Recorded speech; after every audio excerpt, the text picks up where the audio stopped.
pala kayo ni Sir. But of course, proof that true love always wins. Sayang nga yung effort mo na sirain kami ni Chris noon eh. Kasi look at us now. Masayang-masaya na kami. Magkakalala kayo?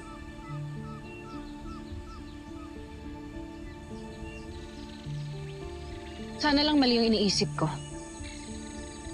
Dahil ngayon na nagbabakasyon kami dito, baka meron na namang sumulpot na peste at landiin ang asawa ko. Siguro naman kilala mo kung sino yung pesteng tinutukoy ko. Masaya kayo, hindi ba? Kung may tiwala talaga kayo sa isa't isa, kahit na anong peste pa yan, hindi kayo masisira. At para masagot yung hinala mo, hindi pa kami nakikita ni Sir Chris.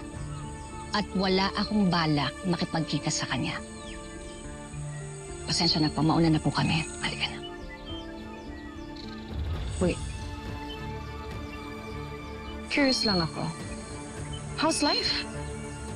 May nahuli na bang bago ang lambat mo? May lalaki na bang mayaman na tumatil sa'yo?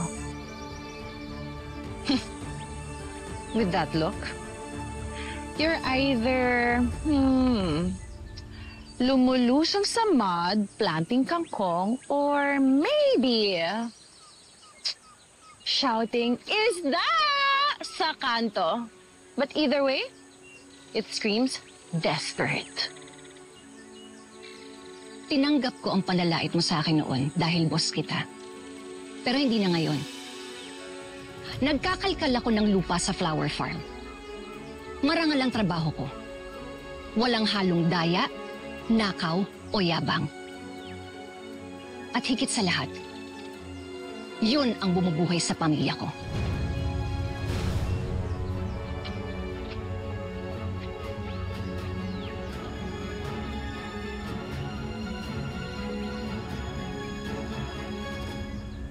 Ibig sabihin, yung batang babae na tinulungan mo, anak pala yun ng Villa at ng Chris? Eh, di ba sila yung kinikwento mo sa akin na yung boss mo yata dati? Grabe, ano? Ang liit ng mundo. Eh, malay ko naman na anak nila yun.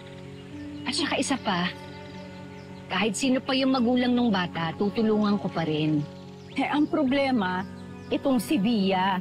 O kita mo, o di ba nagpasalamat? Pero hindi naman sincere.